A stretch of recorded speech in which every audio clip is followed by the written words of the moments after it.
La finale de la Ligue Europa, c'est toujours un événement majeur. Cette année, elle semblait encore plus importante. Deux géants du football anglais, Tottenham Hotspur et Manchester United, étaient prêts à en découdre. Ils se sont affrontés à Dublin, une ville en pleine effervescence. Un trophée européen était en jeu, une récompense de taille pour les deux équipes. Et ça signifiait aussi une place très convoitée pour la Ligue des Champions de la saison prochaine. L'enjeu ne pouvait pas être plus élevé pour ses rivaux acharnés. Pour Tottenham, c'était l'occasion de mettre fin à une longue attente pour un trophée majeur. La pression était immense, mais l'opportunité de gloire l'était tout autant. Tout le monde s'attendait à une soirée riche en émotions fortes. Tottenham, dirigé par Ange Postecoglou, a pratiqué un football enthousiasmant toute la saison. Leur parcours jusqu'en finale a été marqué par leur panache offensif et leur détermination. La philosophie de jeu de Postecoglou, le handball, avait conquis les supporters des Spurs.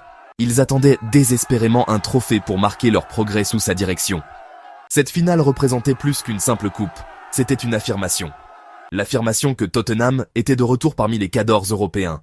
Les joueurs savaient ce que cela signifiait pour le club et leurs fidèles supporters. On pouvait lire la fin dans leurs regards avant même le début du match. Ils voulaient couronner une saison prometteuse par un triomphe européen mémorable. Une victoire ici écrirait un nouveau chapitre dans l'histoire du club. Manchester United, de son côté, avait ses propres motivations. Ils cherchaient aussi à ajouter un trophée européen à leur palmarès. Leur saison avait connu des hauts et des bas, rendant cette finale cruciale. Une victoire leur donnerait un élan considérable et une fin positive à leur campagne. L'entraîneur était sous pression, il avait besoin d'un grand résultat. Une victoire ici ferait taire certaines critiques et ramènerait un trophée à Old Trafford.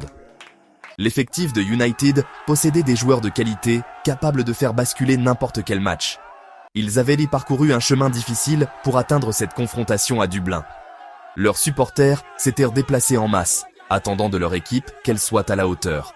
Ça promettait d'être une rencontre de haut vol entre deux équipes déterminées. L'ambiance à l'intérieur de la Dublin Arena était tout simplement électrique. Des dizaines de milliers de supporters remplissaient les tribunes, créant un mur de son. Les couleurs rouge et blanc dominaient, un spectacle vibrant sous les projecteurs. Il faisait frais, des conditions parfaites pour un match de football à fort enjeu.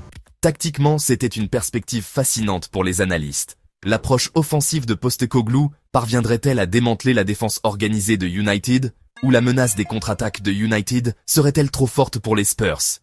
Ces questions allaient bientôt trouver leur réponse sur le terrain. L'attente était palpable, alors que les équipes sortaient du tunnel.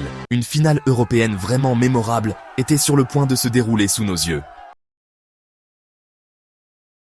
Le coup de sifflet de l'arbitre retentit, et la finale de la Ligue Europa était lancée. Tottenham et Manchester United ont tous deux commencé le match prudemment. On sentait bien la tension, ce qui est compréhensible lors d'une soirée aussi importante.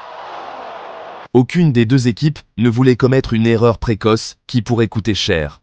La possession était assez partagée dans les premiers échanges du match. Les entraîneurs, Postecoglou et son homologue de United, observaient attentivement.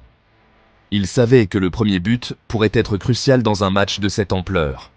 C'était un début de match prudent, les deux équipes cherchant la faille. Le public de Dublin rugissait, essayant de pousser leurs équipes respectives. Une bataille tactique se déroulait dès la première minute. Défensivement, les deux équipes semblaient solides et bien organisées d'entrée de jeu. Tottenham essayait de mettre en place son pressing haut habituel quand c'était possible. Leur objectif était de récupérer le ballon rapidement dans la moitié de terrain de United. Cependant, Manchester United était discipliné dans son organisation défensive. Il se repliait, souvent, en un bloc compact, difficile à déstabiliser. Des duels clés émergeaient partout sur le terrain, surtout au milieu. James Maddison cherchait à trouver des espaces pour les Spurs, tandis que les milieux de United travaillaient dur pour lui refuser cette liberté. C'était une véritable partie d'échecs, chaque équipe essayant de déjouer l'autre. Aucune défense ne cédait facilement quoi que ce soit dans ces premières minutes. Les statistiques de possession à la demi-heure de jeu montraient un léger avantage pour Tottenham. Cependant, ils peinaient à transformer cette possession en occasion franche. Manchester United semblait se contenter d'absorber la pression et de frapper en contre. Leurs attaquants rapides semblaient dangereux dès qu'ils avaient de l'espace devant eux. Guglielmo Vicario dans les buts des Spurs a dû être vigilant sur quelques passes en profondeur. Son homologue à l'autre bout du terrain était également peu inquiété pendant un moment. La bataille du milieu de terrain était intense, avec des tacles appuyés et des interceptions. Les deux équipes montraient un engagement et un volume de jeu immense. Les occasions étaient rares, typiques d'une finale de coupe tendue. La première mi-temps était un duel tactique fascinant, même si elle n'était pas riche en buts. Au fur et à mesure que la première mi-temps avançait, aucune équipe ne parvenait à trouver la faille. Manchester United a peut-être eu la meilleure demi-occasion de cette première période. Une contre-attaque rapide a mené à une frappe juste à l'extérieur de la surface. Mais la tentative est passée de peu à côté du poteau de Vicario, au grand soulagement des Spurs. Tottenham a eu aussi des phases de construction prometteuses. Pedro Porro a fait de bonnes montées sur le flanc droit. Mais la dernière passe manquait souvent de la précision nécessaire pour déverrouiller la défense de United. On pouvait voir une pointe de frustration s'installer chez certains joueurs offensifs. Le coup de sifflet pour la mi-temps est arrivé avec un score toujours nul et vierge, 0-0. Tout restait à jouer dans cette deuxième mi-temps cruciale. La deuxième mi-temps a commencé avec une nette augmentation de rythme. Tottenham, peut-être après quelques mots forts de Postecoglou, est revenu sur le terrain tambour battant. Ils ont commencé à dominer la possession de manière plus affirmée qu'avant. Leurs passes étaient plus rapides et leurs mouvements sans ballon plus incisifs. Manchester United a été repoussé plus profondément dans sa propre moitié de terrain. Les supporters des Spurs ont senti un changement de dynamique et ont haussé le ton. On sentait que Tottenham était déterminé à prendre le contrôle de cette finale. Ils savaient qu'ils devaient être plus tranchants dans le dernier tiers. L'intention était claire, trouver ce but crucial pour ouvrir le score. Le match devenait beaucoup plus ouvert et passionnant à regarder. La pression de Tottenham s'est intensifiée progressivement au fil de la mi-temps. Leur jeu sur les ailes, une caractéristique clé du système de Postecoglou, est devenu plus visible. Brennan Johnson sur une aile et Dejan Kulusevski sur l'autre étiraient que la défense de United. Pedro Porro, l'arrière droit offensif, était une menace constante. Il montait sans cesse, combinant bien avec le milieu de terrain. James Maddison commençait à trouver plus d'espace pour dicter le jeu. Les Spurs gagnaient plus de second ballon et maintenirent la pression offensive. La défense de Manchester United était maintenant mise à rude épreuve. Ils multipliaient les contres et les dégagements, mais la pression était incessante. Cela semblait n'être qu'une question de temps avant qu'une occasion ne se présente. Et puis, autour de la 65e minute, le verrou a enfin sauté. C'était un but magnifiquement construit, typique du style de Tottenham cette saison. L'action est partie de loin, avec des passes précises qui cassèrent les lignes. James Maddison a récupéré le ballon en position centrale. Il a intelligemment glissé une passe en profondeur parfaite dans la surface de réparation. Brennan Johnson, avec sa vitesse fulgurante, a parfaitement synchronisé sa course. Il s'est emparé du ballon, a contrôlé en une touche et l'a glissé calmement hors de portée du gardien de United. Les filets ont tremblé et le virage de Tottenham à la Dublin Arena a littéralement explosé. C'était un geste de grande classe et de sang-froid de la part de l'ailier gallois. Le score était débloqué et les Spurs prenaient un avantage crucial en finale. Brennan Johnson s'était lancé pour célébrer, une image de joie pure. Ses coéquipiers l'ont submergé, conscients de l'importance de ce but. Marquer le premier but dans une finale aussi serrée est souvent décisif. Cela a donné à Tottenham un avantage psychologique énorme. Manchester United semblait sonner. Ils devaient maintenant courir après le score. Leur entraîneur s'est immédiatement tourné vers son banc, envisageant des changements. La dynamique du match avait complètement changé en un instant. Les Spurs menaient au score, grâce à la finition clinique de Johnson. L'ambiance était maintenant encore plus intense, si c'était possible. Tottenham menait, mais il restait encore beaucoup de temps à jouer. Manchester United, piqué au vif d'être mené, a jeté toutes ses forces en attaque. Ils savaient qu'ils devaient réagir vite pour sauver leurs espoirs.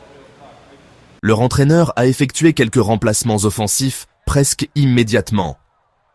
Du sang neuf et de nouvelles idées ont été introduits pour tenter de déstabiliser les Spurs. United a commencé à avoir plus de possession alors que Tottenham ajustait son approche. Ils ont commencé à créer quelques moments de flottement pour la défense des Spurs.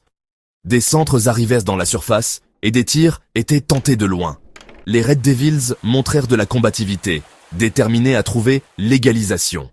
Le jeu s'est étiré, avec des occasions des deux côtés pendant un moment. C'était un vrai test pour les nerfs et l'organisation défensive de Tottenham. C'est là que Guglielmo Vicario a vraiment brillé pour Tottenham. Le gardien italien était impérial dans sa surface de réparation. Il a réalisé 2 arrêts absolument cruciaux dans les 20 dernières minutes frénétiques. L'un était un superbe arrêt réflexe sur une tête à bout portant. L'autre, un plongeon courageux dans les pieds d'un attaquant de United qui fonçait au but. Il captait les ballons aériens avec assurance, soulageant la pression sur ses défenseurs. Christian Romero et Mickey Van de Ven ont également été immenses derrière. Ils ont réalisé d'innombrables tacles, contres et interceptions cruciales pour l'équipe. La résilience défensive de Tottenham était visible aux yeux de tous. Ils étaient déterminés à protéger leur précieux avantage d'un but. Tottenham, tout en défendant résolument, cherchait aussi à gérer le match. Ils ralentissaient le rythme quand c'était possible, frustrant leurs adversaires. Les joueurs expérimentés gardaient bien le ballon dans les coins pour faire tourner le chrono. Cependant, il restait aussi une menace en contre-attaque. La vitesse de Johnson et Son Heung-min inquiétaient la défense de United. Pedro Porro continuait de montrer une énergie incroyable, montant et descendant sur le côté droit. Il contribuait à la fois défensivement et en soutien de l'attaque. Alors que les dernières minutes s'égrenaient, la tension était presque insoutenable. Puis, l'arbitre a sifflé la fin du match et le stade a explosé. Tottenham Hotspur l'avait fait. Ils sont champions de la Ligue Europa. Les scènes de liesse des joueurs et des supporters de Tottenham étaient inoubliables. Cette victoire signifie tellement pour le club, c'est leur premier trophée européen majeur depuis la Coupe de l'UEFA en, tenez-vous bien, 1984. Pour Ange Postecoglou, c'est une magnifique réussite durant son mandat. Cela valide sa philosophie offensive et les progrès réalisés par les Spurs. Pour Manchester United, c'est une pilule amère à avaler, terminant leur saison sur une déception. Mais pour Tottenham, c'est une soirée qui restera longtemps gravée dans les mémoires. Un effort d'équipe fantastique, une victoire méritée et un tout nouveau trophée étincelant. Quelle finale et quel moment pour les Spurs. Merci de nous avoir suivis.